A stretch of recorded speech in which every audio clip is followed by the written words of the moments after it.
Hello दोस्तों, स्वागत है आपका हमारे यूट्यूब चैनल में। दोस्तों आज हम बात करने वाले हैं अरावली पर्वत श्रृंखला के बारे में। दोस्तों ये बहुत ही प्राचीन पर्वत श्रृंखला है और इसको लेकर राजस्थान में प्रोटेस्ट चल रहा है कि अरावली पर्वत को बचाया जाए।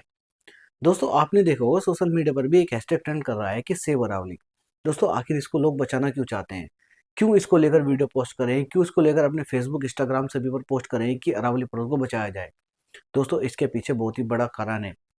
दोस्तों सबसे पहले आइए हम बात करते हैं अरावली पर्वत के बारे में। सबसे पहले हम जानते हैं अरावली पर्वत के बारे में कि अरावली पर्वत है क्या और क्यों लोग इसे बचाना चाहते हैं। तो दोस्तों सबसे पहले हम बात करते हैं अरावली पर्वत की लंबाई कितनी है। दोस्तों अरावली पर्वत की लंबाई जो 692 किलोमीटर है। और दोस्तों अरावली पर्वत गुजरात से शुरू होता है, राजस्थान, हरियाणा और दिल्ली में समाप्त होता है।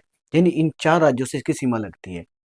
और दोस्तों इसके बाद बात करते हैं अरावली पर्वत की सबसे सर्वोच्च जो चोटी है, सबसे ऊंची जो चोटी है उसका नाम है दोस्तों गुरु शिखर।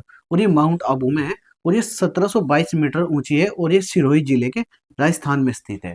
यानी इसकी जो सबसे ऊंची चोटी है वो भी राजस्थान में स्थित है, माउंट आबू में। और दोस्तों अब बात करते हैं इसका 80% भाग यानी लगभग 550 किलोमीटर जो हिस्सा है वो भी राजस्थान में ही है। इसीलिए लोग चाहते हैं कि राजस्थान के लोग चाहते हैं कि अरावली पर्वत को बचा लिया जाए। तो राजस्थान के लोगों को पता है कि अगर अरावली पर्वत को हटा दिया गया तो थार मरुस्थल का विस्तार हो जाएगा। दोस्तों राजस्थान के लोग जानते हैं कि अगर उनको थार मरुस्थल से बचना है, थार मरुस्थल के रेत से बचना है और रेतीली हवा से बचना है तो अरावली पर्वत को बचाना पड़ेगा। दोस्तों इसीलिए वो प्रोटेस्ट कर रहे हैं कि अरावली पर्वत को बचा लिया जाए। और भी बहुत सारे कारण हैं इसको बचाने के लिए प्रोटेस्ट कर रहे हैं। लेकिन दोस्तों सबसे पहले हम बात करते हैं अरावली पर्वतमाला थार मरुस्थल के विस्तार को रोकती है।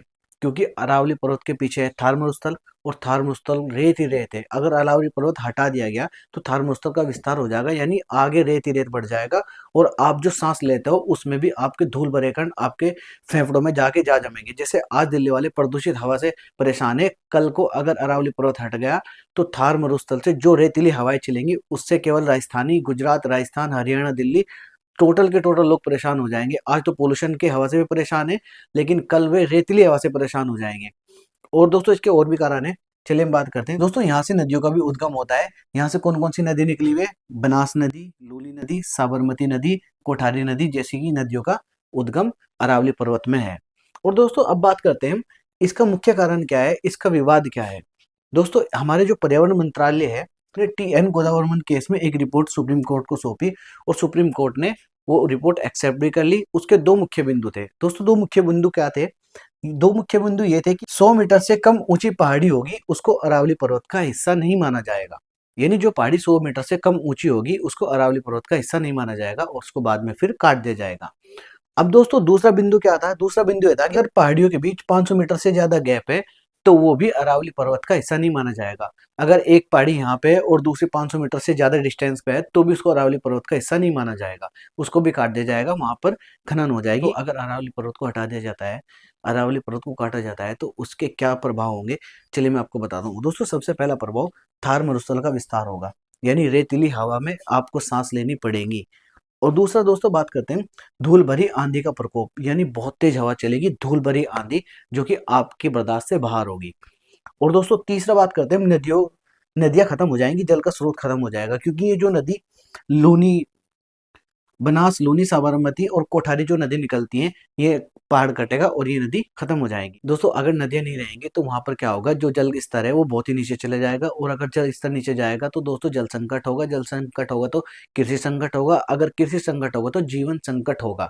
दोस्तों अगर मैं देसी भाषा में समझाऊं आपको कि वहां से जल चोया, जो हम कहते हैं पानी का चोया बिल्कुल नीचे चला जाएगा। अब आप समझ सकते हो अगर पानी नहीं होगा तो खेती कैसे होगी, और अगर खेती नहीं होगी तो जीवन संकट में होगा। दोस्तों ये कुछ प्रभाव थे अरावली पर्वत के कटने के। और दोस्तों इसका मानसून पर भी बहुत ज्यादा प्रभाव पड़ेगा। आइए हम समझते हैं अगर अरावली पर्वत ना हो तो दिल्ली NCR पर इसका क्या फर्क पड़ेगा। दोस्तों सबसे पहले हम बात करते हैं, ये अरावली पर्वत है जो कि समांतर श्रेणी में है और दोस्तों इसके पीछे है थार मरुस्थल। दोस्तों अगर ये कटता है किसी वजह से तो थार मरुस्थल का विस्तार होगा, यानी बहुत सारा रेत एक साथ आगे बढ़ेगा और दिल्ली NCR के लोग हैं, आसपास जो राज्य हैं, गुजरात या राजस्थान, वहां पर रेतीली हवाएं चलेंगी और लोगों को सांस लेना बहुत ही ज्यादा भारी हो जाएगा। और दोस्तों बात करते हैं मानसून की। अरब सागर से दोस्तों जो मानसून उठेगा सीधा, अब कुछ ना कुछ जो उत्तराखंड के लिए अरावली पर्वत एक स्पीड ब्रेकर का काम करता है। लेकिन दोस्तों अगर अरावली पर्वत नहीं होगा तो डायरेक्ट जाके मानसून उठेगा और यहाँ पर उत्तराखंड में अच्छी खासी पानी की बरसात होगी। जो 2012-13 में एक बार वहां पर बाढ़ आई थी, कुछ तरीके से वहां पर बरसात होगी। तो दोस्तों अरावली पर्वत हमें थार मरुस्थल से बचाता है। अरावली पर्वत ये उत्तराखंड के लिए एक स्पीड ब्रेकर का काम करता है। तो दोस्तों एक खुशी की बात हो रही है, आज ही सरकार ने इस अरावली के कटने पर रोक लगा दी है। तो दोस्तों ये पूरा जो मैटर था अरावली पर्वत का, ये कटने देना नहीं था और इसके लिए प्रोटेस्ट चल रहा था और दोस्तों इसको ही सेव करना है। बाकी हम आगे भी कुछ नहीं कह सकते कि कब इसको काटने के फरमान जारी कर दिए जाए, लेकिन दोस्तों हमें पर्वतों को सेव करना पड़ेगा ताकि हमारी लाइफ सेफ हो सके, हमारी खेती सेफ हो सके और हमें जल संकट से दूर रह सके। दोस्तों अगर पहाड़ कटते हैं तो जल संकट होगा तो जीवन संकट होगा और जीवन संकट होगा तो बहुत ज़्यादा दिक्कत हो जाएगी। अगर अरावली पर्वत में खनन शुरू हो जाती तो दोस्तों, तो जो थार मरुस्थल है उसका विस्तार होता है और थार मरुस्थल के साथ साथ ही बहुत ही आंधी वाली हवा, लू वाली हवा बहुत ही तेजी के साथ दिल्ली एनसीआर की तरफ और अब जो आसपास राज्य है इन तक फैलती और आपको सांस लेना बहुत ही ज़्यादा मुश्किल हो जाता। तो दोस्तों ये बहुत ही अच्छा हुआ कि सरकार ने आज इस पर रोक लगा दी है और अगर ये होता तो बहुत ही ज़्यादा बुरा होता। दोस्तों अगर आपको हमारी वीडियो अच्छी लगी हो तो वीडियो को लाइक कीजिए, चैनल को सब्सक्राइब कीजिए।